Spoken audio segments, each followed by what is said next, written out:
Hello, and welcome once again to Just Adjusting the Light Wednesday's live stream. Move that and move that. So, right. So here we go. Thanks for joining. Now then. What are we going to get underway with today? It's been busy week. Had a lot of things going on. Not much that I can tell you in YouTube land, really. Nothing that exciting. I've had a few paint explosions. Well, I've had 2 paint explosions. A mishap with some super glue, which sprayed everywhere, and little things like that, which in hindsight were probably avoidable. But anyway. So, no news this week in terms of anything major happening anywhere. I had a quick look round this morning and there was nothing really noteworthy of anything going on. Just got the... just bear with me a minute, notifications are just flashing up. I forgot to clear them. And sometimes I'll get the notifications will come up with important things coming on. So I have to keep an eye on that. All right, Joanne. Joanne's popped in. Nice to see her again. She I haven't seen you around for a while. Yes, so where to begin, really? So it's probably going to be a short one this week. So I'm going to get some of this stuff out of the way that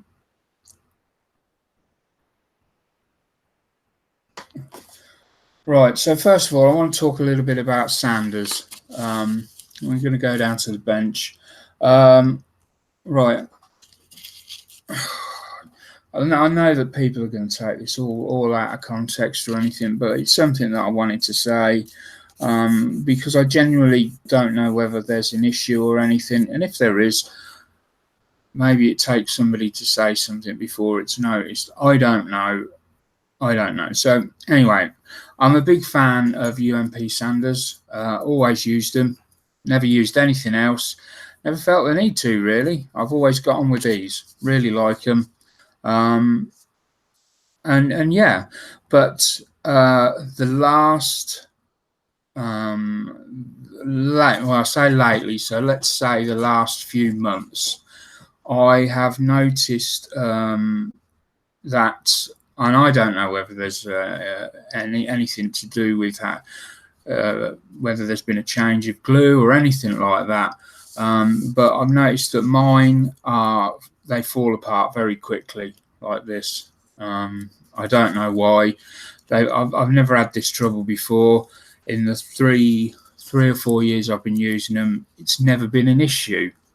But they're just really not lasting very long at all. Nowhere near like what they were. I've also noticed that they're slipping. I mean, this one's barely been used. You can see from it, it's barely been used, and the paper it's like the glue gets warm or something, and the paper slips up and it's happening with all of them. I could go in my sandpaper box now and I could pull out a fistful and they're all doing it.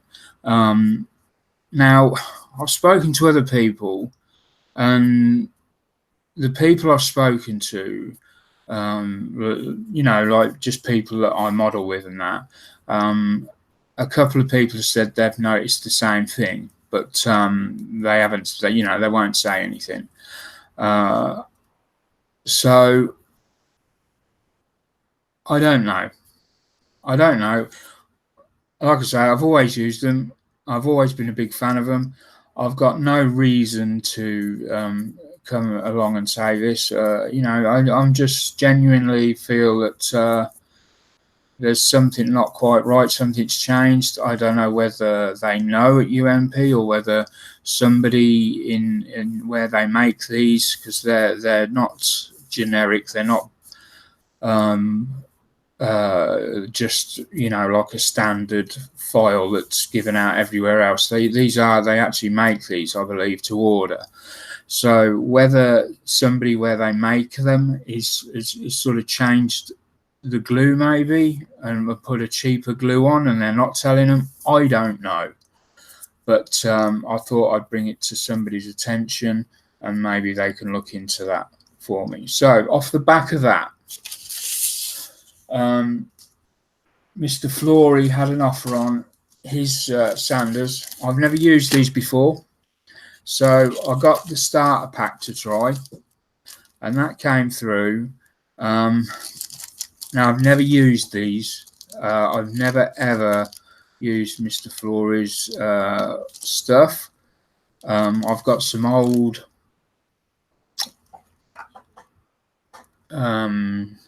washes that I think I was given those. I think Sam gave me those. Yeah, Sam gave me those. So I'm going to give these a go and see what they're like. I am not throwing all my UMP sanders out before anyone jumps to that conclusion. I'm not doing that. You know, I just taking the opportunity while these were on such a good buy to give them a try. So I think I paid £10 for these. Well, £8.50 with the discount, and then the packaging on top, and you do get quite a few in there. Now, as I understand it, UMP have also brought out a big starter pack, and I think they've got something like 16 in their starter pack. So I'm not sure, or is it's £16 to buy? I can't remember. So you get let's see what you get in here. I did have a look at them earlier. You see, I had to go with one there. This is their, because he doesn't have the sizes on. We've got a coarse grit one there and a medium grit there. That feels both coarse on both sides. And we've got this thick blue sponge one. Now, this is the one I'm interested in seeing how this one works. And that's like now that's the equivalent of the UMP buffer and polisher, I think. Only the Flory one's a lot thinner, but it's more flexible, I guess, you know, because it's a lot thinner. It's I don't know whether because I haven't actually used them in earnest, I can't tell you the pros and cons of them. The big blue that's I'm interested with this one because I'm interested to see how these fare up when it comes to sanding. And then we've got that one there, another thick spongy one there. And again, see, these look like it's obviously one big long piece of whatever, and then they cut it halfway along to make the sizes. But to be honest, if I'm fair, it looks like it's been hacked rather than cut. They haven't used a very sharp blade to cut through that, so maybe it's a dull pair of scissors or something. I don't know. Again, I try to be as fair as I can,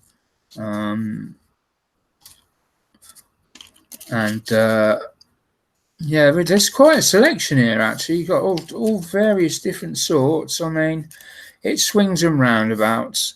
They're all much of a muchness. They, you know, they all do the same sorts of things, and it's down to preference. So I will be giving these a try out in a short while, because really I don't want to break open brand new sanders until I need to. So what I should probably do is carry on using the UMP ones and then just get rid of those as they wear out.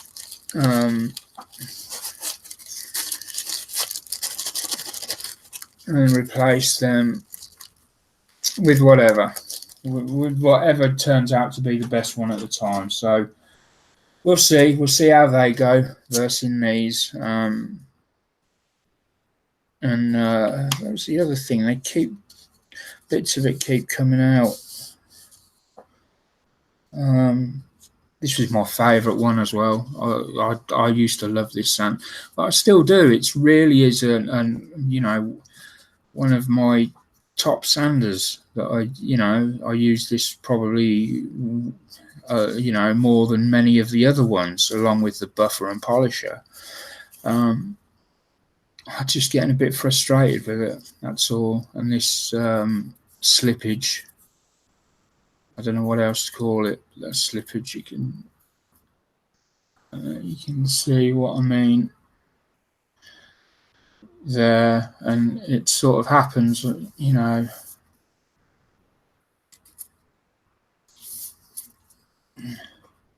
I don't know. I'm so used to. So for a couple of years, I used them, and I wasn't really getting that. And it's only been this last few months that I've started to get that. So anyway, that's sanders out of the way. There's no ulterior motive here. There's nothing like that. I'm not trying to have a pop at anyone or anything like that. I'm just making, you know, trying to make something known. Okay, so we will move on. And a little trick I came up with, while I remember, I'm going to mention this little trick, not mine, be fair, it's not mine. Now I can't remember where this came up. It was this week, but if you need to see where your tech's going on your builds, put a little bit of paint in. Put a little bit of paint in with your glue, favourite colour, with your bright red, bright blue, yellow. I've got this at grey, because the kit I'm having trouble with at the moment is white plastic. So I made it grey, and then I could, you know, once it dried, I could sit back and look at it and see where all where the glue had flowed and everything. And it's you know, it's a little trick that can make things easier, you know, easier to understand maybe, and see where glue's getting to. So yeah, that's a little trick there. Another thing that I noticed this week, for people that use Mr. Colour Super Metallic, I bought this, now I can't remember exactly when. I'm going to say it's about a year and a half ago. It might be less than that. This might have been last year, in which case it's probably approaching 12 months old. Not really used it. It's been sat in the box on my shelf over behind me there. You can see all the paints and stuff on that shelf. Well, there they are. In fact, you can see them next to the red Tammy spray can. That's the Super Metallics. And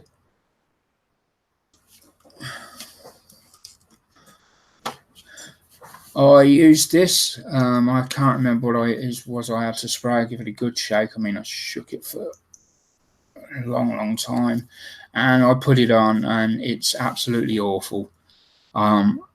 I don't know what's happened to it, but it went on like a dull grey. This is supposed to be fine, super fine silver. It went on like a dull grey, at best metallic grey, and you know, very disappointed with it. I haven't yet been through the others, but I will be going through the others, and I'll let you know whether there's whether that is an issue with them. I'll wait and see what the others are like before I decide whether I'm going to write to Mr. Hobby about it. But yeah, that was rubbish, absolutely rubbish. In the end, I went with 8K Chrome, and that turned out absolutely fantastic. And so that's that. Wanted to bring that one up as well. So we're going to actually go and now. So we're going to look at some of the 3D prints that I'm going to be making. Now I've had a chance to have a good look round, chat with some other people that are in the business that print these out and sell them, and I've decided to restructure slightly my prices. I feel I probably priced them too high. So that's going to change with immediate effect. So anyone that does have an order in for any figures, you will pay the new lower price.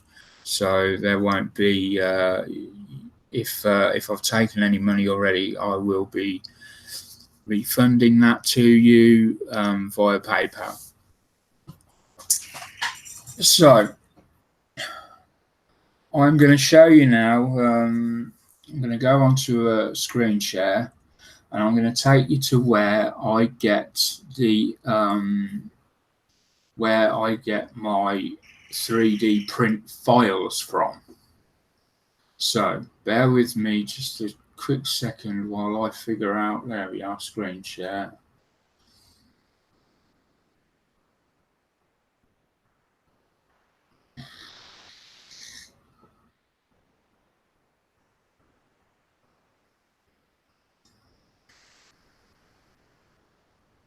Come on.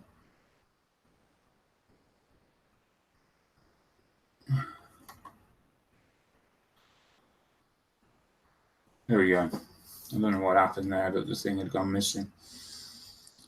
So that's the chat. We'll move that out of the way for a minute. So this is the site I buy all my files from. Now, files, when they come in for 3D print, they are in the form of an STL file. And that's just the format that the file is in. It has to be changed before it can be printed, and then it has to be changed again before it can go onto the printer into something called G code. So what I want to do now is just take you through. We're just going to have a brief look at some of the files that are available on this site. Anything you see here is available. You can buy this. You could, if you've got a 3D printer, you can buy from this site and you can print them off yourself. It's not a problem. You can buy these anyway, and you can get somebody you want to print them. But I'm doing these. So basically, as you go down, you can see there's hosts of brilliant, and these are large figures. So I'm going to say straight away that for a single figure, and for the purpose of this, on all these pictures, a single figure is this, like the Ice King here, not with all the background. So just the Ice King, he would be £45, including postage. And that would be the same price for all the figures. So this one here, you'd get the stand with it, 45. This one here, depending on the size of the figure on her own, but probably you may get the dragon as well. It all depends on the amount of printing and the amount of plastic used. So typically some of these figures are up to 41 centimeters tall. Some of these dios and that. You've got Leonidas here. You've got Storm, Zorro. Zorro would probably be a bit more because he's on the horse there. So the really big ones like this, if we go and have a look into Zorro, just out of curiosity, because I haven't looked at Zorro yet. And it does normally give you a size, and now you can see the size of Zorro on his horse. So yeah, you'd probably be looking at 65 for that, because you've got the figure and the horse, and the two really can't be separated, in all fairness. That's how it comes. So there's 26 pieces to that one, and he's 34.5 centimeters tall. So yeah, that one would be 65, and that's a lot of plastic. There's a lot of plastic there, and you can have that in the color of your choice, the plastic color of your choice. Now, where you can get the ones that I'm only asking 45 for. So if we go into the files, and so Leonidas, that would be 45. Storm, 45. So you get the idea. The Alien Queen, 45, 65 if you have the dio that comes as well. So the Alien Queen there, or you can have all this dio with the man coming out the trapdoor, and these are all. That one stands 26 centimeters tall. Unusual, smaller than the horse, given how big the alien creature is. And then 30 centimeters by 19.2 centimeters wide base. And that's a beautiful. I'm going to be having that one, I think. I'm definitely going to be printing one of those off for myself. Excellent.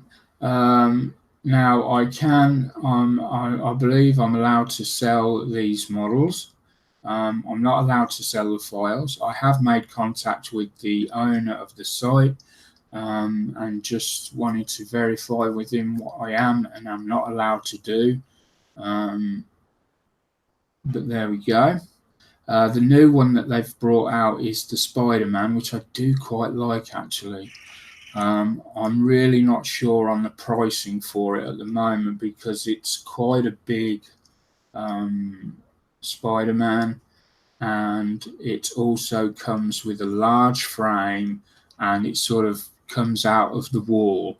So there you can see it breaks down, and then this goes on the wall. This frame goes on the wall. You've got this web, and somewhere along here there is a picture of it. There we go. Somebody's got it there, coming out the wall.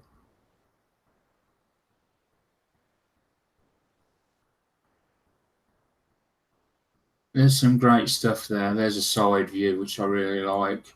I'm really pleased with that. That could be an awesome build. Yes, very nice. So this is where I get them all. If you want to have a look, then obviously there's a link in the description below, and you know, pretty much anything on there I can do.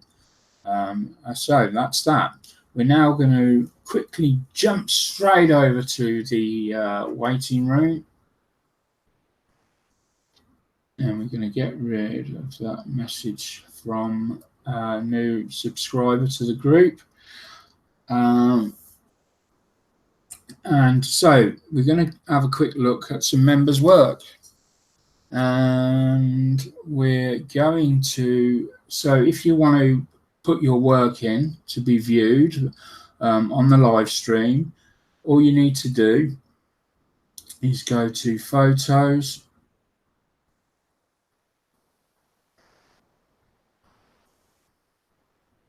Albums,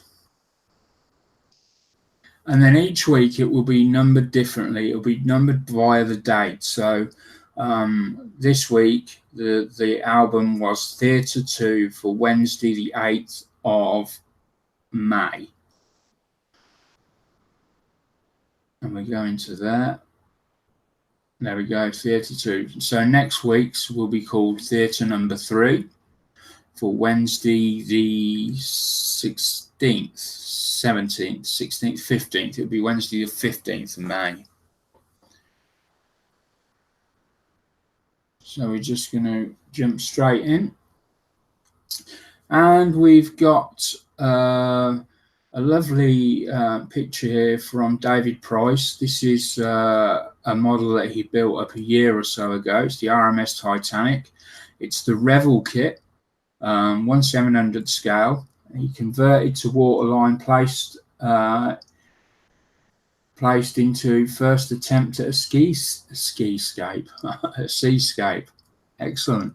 Done really good on that. Let me see. Can we get this? Can we get it full screen?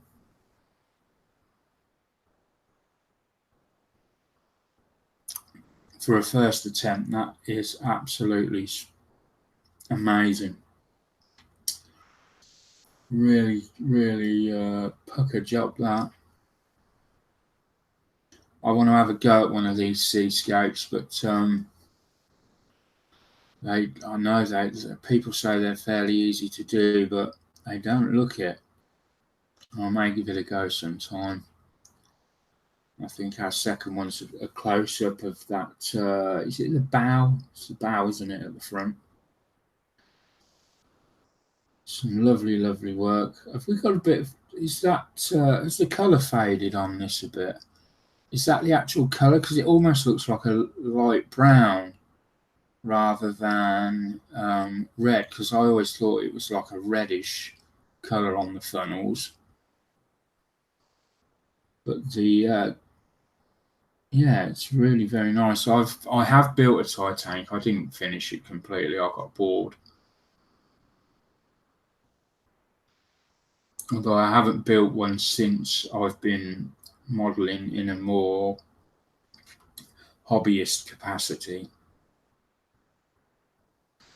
Thanks for that, Dave. Lovely kit, well built. Then we come on, we've got Sue Shapland, who's got Virago, I believe this, yes it is. Tammy Yamaha Virago. It's now finished. Remember, we looked at this last week. We looked at the amazing gold work she'd done with the, I believe it was yellow clear on silver, on a silver background, and it looked absolutely beautiful, stunning. Now we see it on the rim of the headlight. I like it. I think she's got it on the rims of the dials as well. Look at the gloss on that tank. Really is something. And then you've got a nice sort of shine on the leather seats. And yeah, that's very good. Love it. Very good. Very good. We've got another angle from it there. Look at the shine on that. And I don't think she's 2K'd this or anything. So this is purely a shine from, if it's acrylic, so she will have just used an all clad maybe, I guess.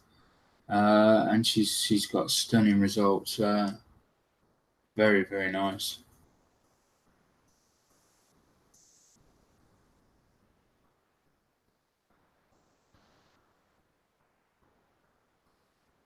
You know what? You could put that. I would like to see this picture, this bike, in a sort of scenery, a real scenery in the background, and and you could probably be fooled for thinking this was real. You could probably take a picture of this, scale it up, and stick it on a car park somewhere, and people would just think it's a real bike.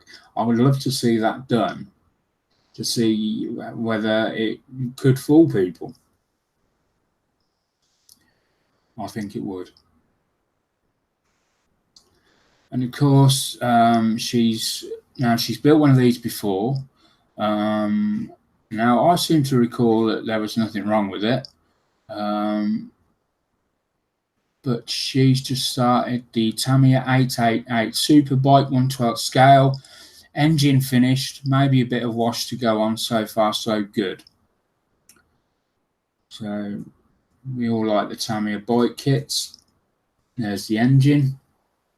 What have we got going on here? We've got some nice different a few different metals going on there, have we? I'm not sure if that's meant to be a metallic brown or a metallic copper or a gold. I'm not sure. Or whether it's just like a casing of some sort. But it's looking good. Oh man, look at that. That really is. And to paint these belts when you've got all these pulleys in between without getting the paint on these pulleys is really quite a monumental feat. Excellent. That is fantastic. It just again looks very real. Then we swap over to the other side of the room, Paul's side. Oh, sorry. And he's busy with the Repsol Honda. And has he finished this one? Yeah, so he's used 0 paints. It's almost finished. I like what he's got going on here with this exhaust here. And I love the colour of these wheels. They really are nice. Now, I've seen another picture of them where they're a lot brighter. Now you can see them looking a lot brighter. And I like, I can't see whether that's meant to be a carbon fibre look to it. Very nice. Again, we've got like the titanium metal finish there. We got the black foot, is that a foot peg, rear foot peg? No, front foot peg. I'm not sure. There we can see the cog and the chain going around it and all the little workings. This is amazing. I'm not sure whether this is the one that had the top detail set with it. He's doing one that has a top detail set, top flight detail set with it. Look at this pad there. You've got the brakes. A little bit out of focus on the brakes, but can't be helped. And then we can see that chain again. You see the inner workings there of something or other going on. Got a little bit of blue. You see the weld seam. Fantastic. All looking very, very good, very polished.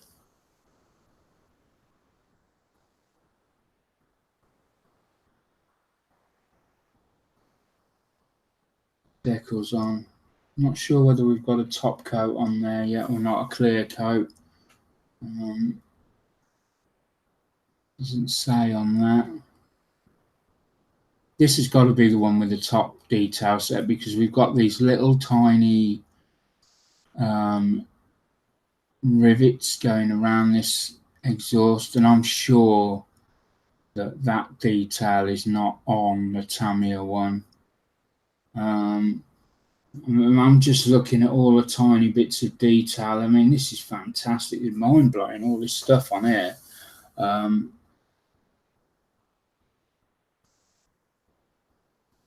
Very nice.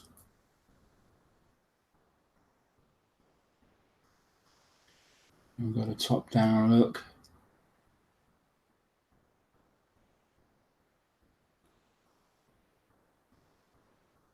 And then his current build he's on now, I've never seen this before, but it's a Lancia Stratos World Rally Championship 1977.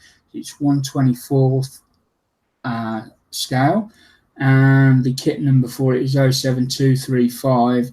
And I have never seen this kit before, but I love it. I love the weird shape, the 15 million spot lamps on the front. Oleo Fiat, and then we've got number ones. Yeah, some nice stuff there. Let's get to it. So we've got the rear of the. It's not called a cockpit, is it? It's monocoque. Is it monocoque? Can't remember.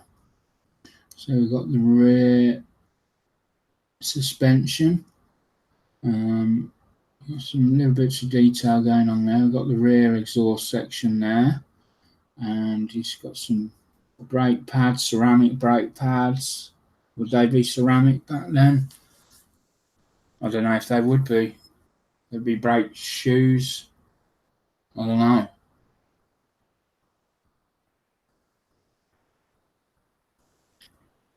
There we've got the body shell. Look at that, stunning. Really nice.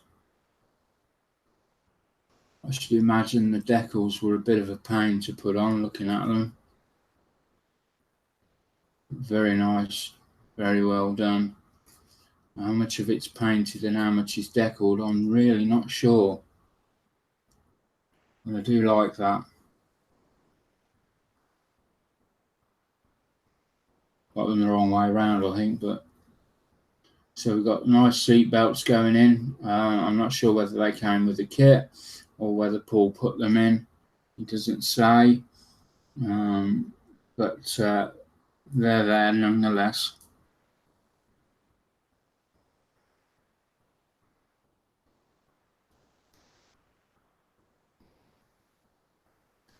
Now we've got some more. That's got to have been a nightmare to put them decals on. Unless it's painted and maybe only this bottom one's a decal, I don't know. I really don't know.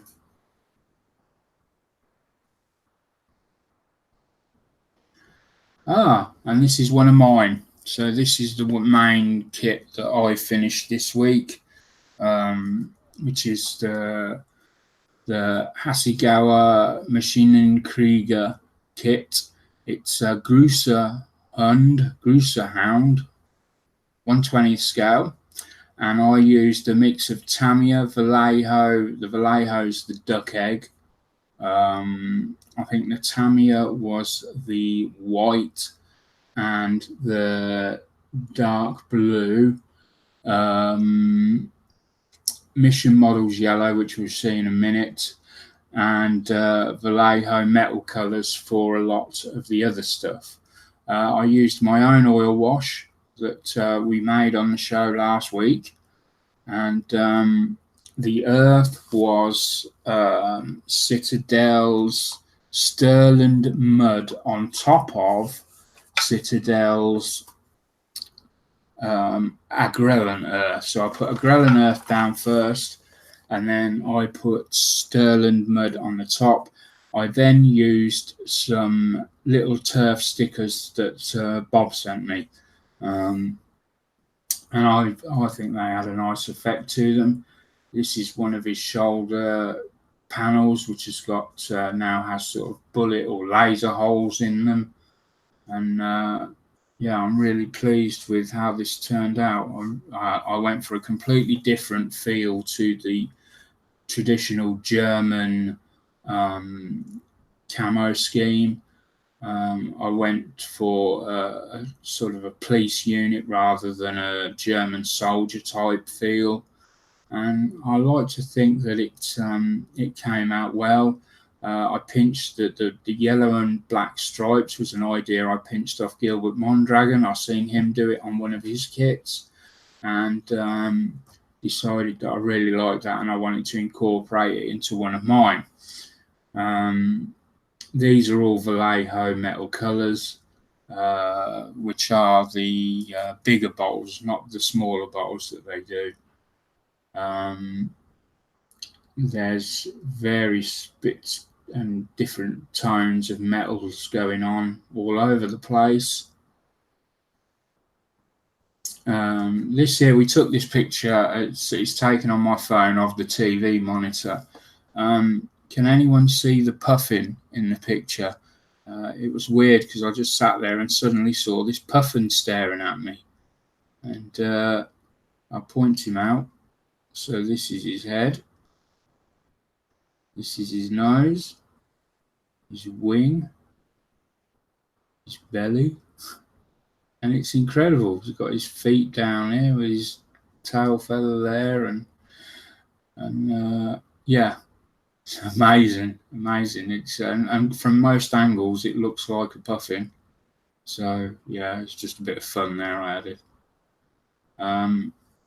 Going in closer for a bit of detail, made it look a bit faded and messy. I've worked on machines that have got this type of open mechanical operations going on. And they do look very messy, and they've got various flaking paint and different colours showing through from previous years. And I haven't, quite gone that far, but yeah.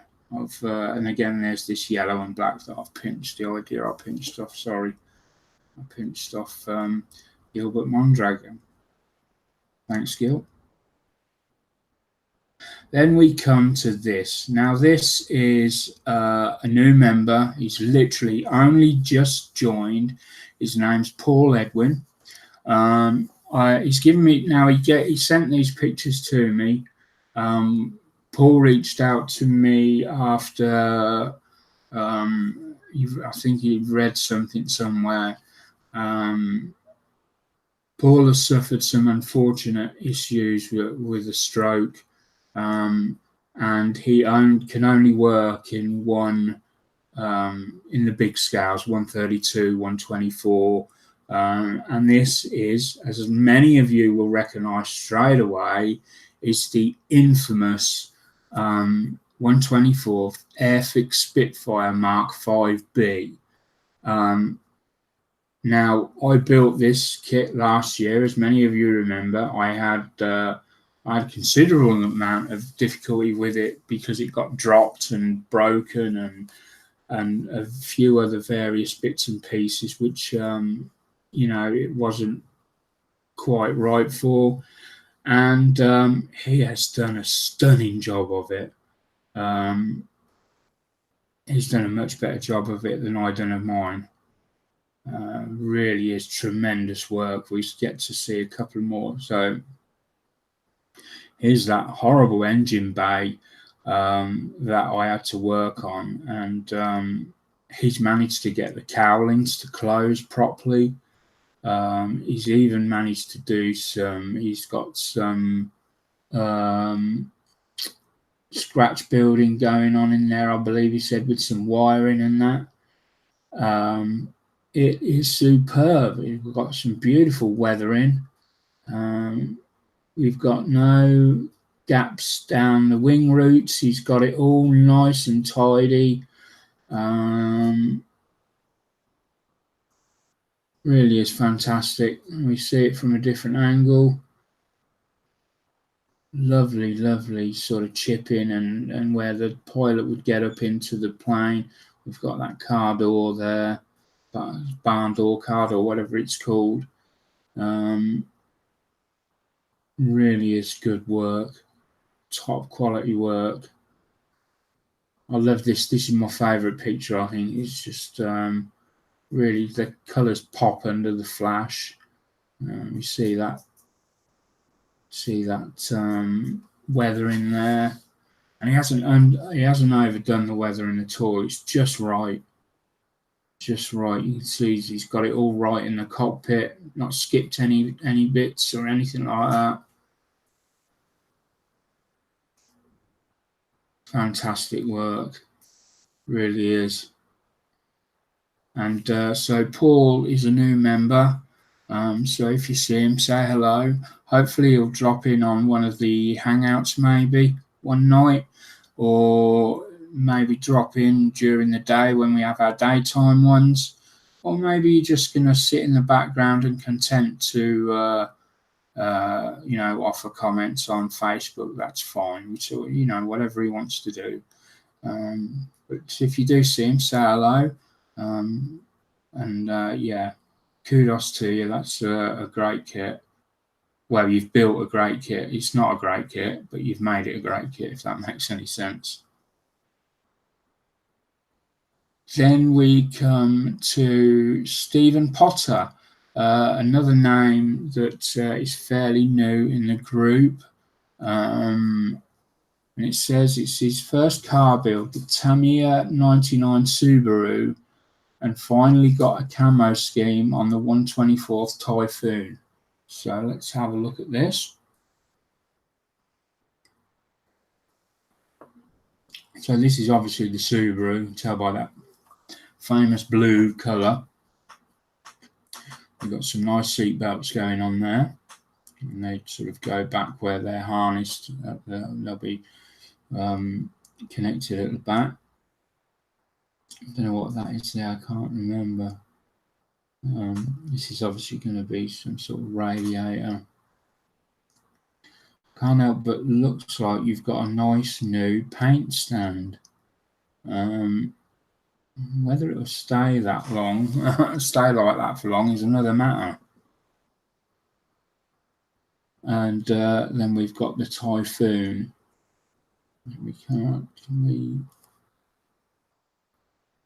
we zoom in? We can a little bit. Oh, I missed it. Let's go back. We've got some nice, all nice and compact in there. I like the mottling on the camo scheme. Got some nice mottling black base, mate. Is that black base going on there? I've done this technique myself a couple of times, and I really like the effect. Very nice indeed. And then we need to... Here's that Subaru again.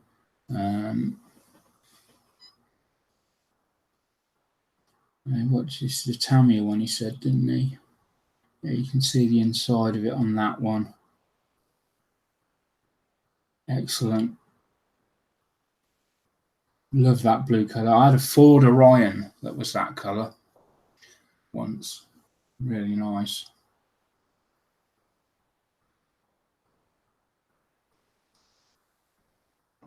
Right, then we've got this. So bear with me while I zoom. Oh, come on. What's going on? I've zoomed too far.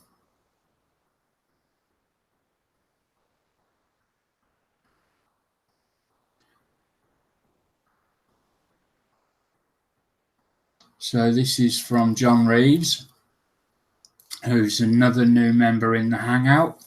And John's been working on the Tammy RVG 500.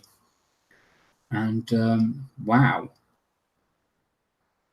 he's really detailing that. That's so I don't know. I'm just going to guess that there's some a detail set going on here, because that is quite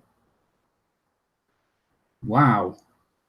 he's got all the bottles going on. So we've got brake fluid going on, and obviously something there. We've got the radiator there. We've got all these little bits and pieces here. Yeah, it's really looking cool. We've got some pipe work going on.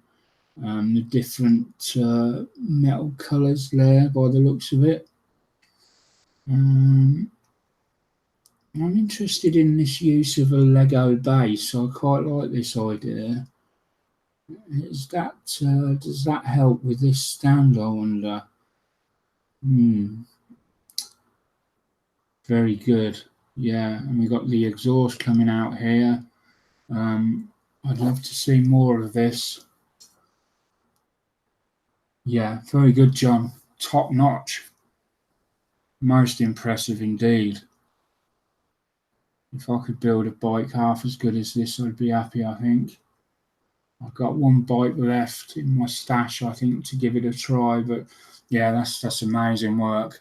Really like that. So let's just give that a quick. I think I should have done that with the others really, but didn't think about it. So there we go. I think, yeah, and that brings us to the end of the members builds. Let me just close that.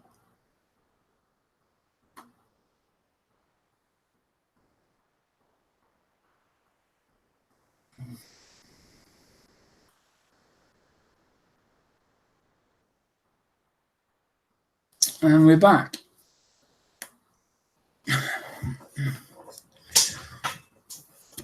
So in terms of what, that's some great stuff there. Some wonderful builds going on. I'm just going to show you what I've been working on. Got a bit of a sore throat tonight. So I was considering cancelling, but decided I'd go ahead with it. But I'm not going to be, it's not going to be a full one tonight. I'm not going to be right up till 9:30. I'm just going to show you. So I just wanted a little chat about Revell. So I got in touch with Revell because I'm building this 1957 Chevy build. The engine for it is poor. Let's just say it's very poor. These are the chromed parts. They've been de-chromed and they've now been re-chromed. I've resprayed them. They've come out looking really nice. So I've managed to regain some detail. But I just want to show you, to give you an example, these are the carburetors that's supposed to sit on top of the engine. These are the carburetors.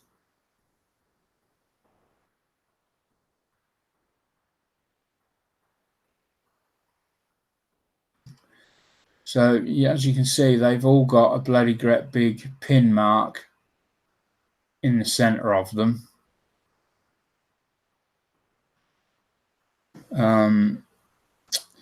There's, I mean,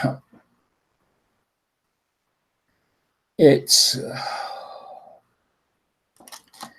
just sort of goes on really.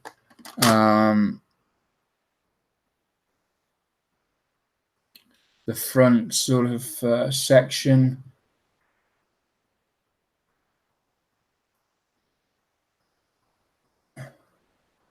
It's not going to show you, but it's very soft. Off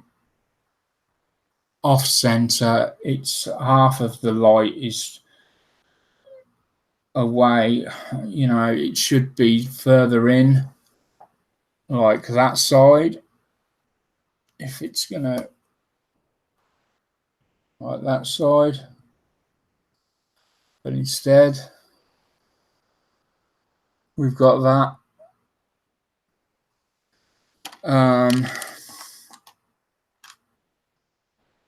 The wheels are not completely round.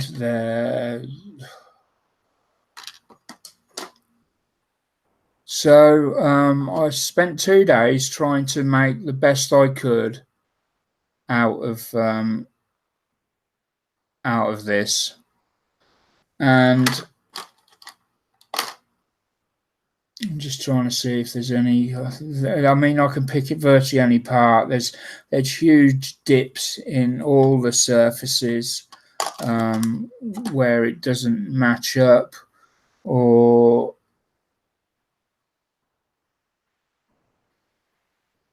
yeah. I mean, so anyway.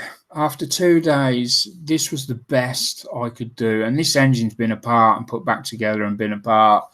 Now it's not too bad when you look at it from this sort of distance. These are not painted, incidentally, these manifolds. So please, you know, and there's still a coat of black to go over this air filter, air meter here. And the dizzy cap has not been painted either. So it's still a work in progress. But that's how it looks at the moment. Now, from the distance you're looking at it, it probably looks okay. If I was to come in close, though, you can start to see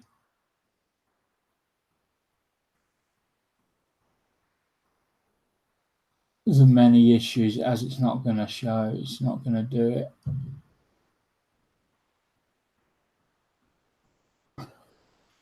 So I got in touch with Revell. Now, I fully expected Revell to come back and say, we don't stock this anymore, we can't help you. So I got an email back this afternoon, and indeed the woman came on. It had been passed to 4 people, because I could see through the chain of the message. So it went to her first, and she read it, and then she contacted 4 people. And she's basically, the message said, we don't do this kit anymore. It was like I said, but they have, she knows that they've done a new 1957 Chevy Bel Air, or a Chevy 1957 Chevy. She's not sure whether the kit parts will transfer over, but she's now took it upon herself to get in touch with as many people as she can to find out if it's possible, and to send me the parts out. Now, the reason I was surprised for this was because when I put the initial request in, I put every numbered part down on the first page that went into this engine build, and that is a lot. To go in on one request and ask for all of this on nothing more than I'm not happy with the way it's, you know, the mold quality of it. And she's trying to do her best to get that sorted, and I really appreciate that. You know, that loyalty to customers, and I think that's a really big thing. I appreciate that. So to me, that means more than I'm happy. I'm happy to let this go in now, because I should probably seal it up and it won't be seen anyway. But I will still persevere and try and make this look the best I can, and I'll decide near the end whether I'm going to seal it or not. I'll just show you the body shell. That's been filled and primed. That had some dips in it. In fact, there's one there that's come, oh damn me, that's come back. So we're just looking whether you'll see it. on, it's just along there, that little dimple there. So I'm gonna have to, I really thought that gone, but gonna need to look at that again. And both the wings, you can take this off here now because it's been on there for a few days.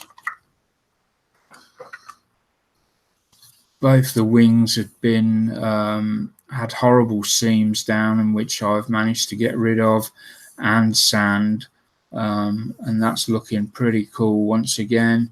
And now it's just a case of sanding it all back nice and smooth and getting its top coat on. And I think that will be okay.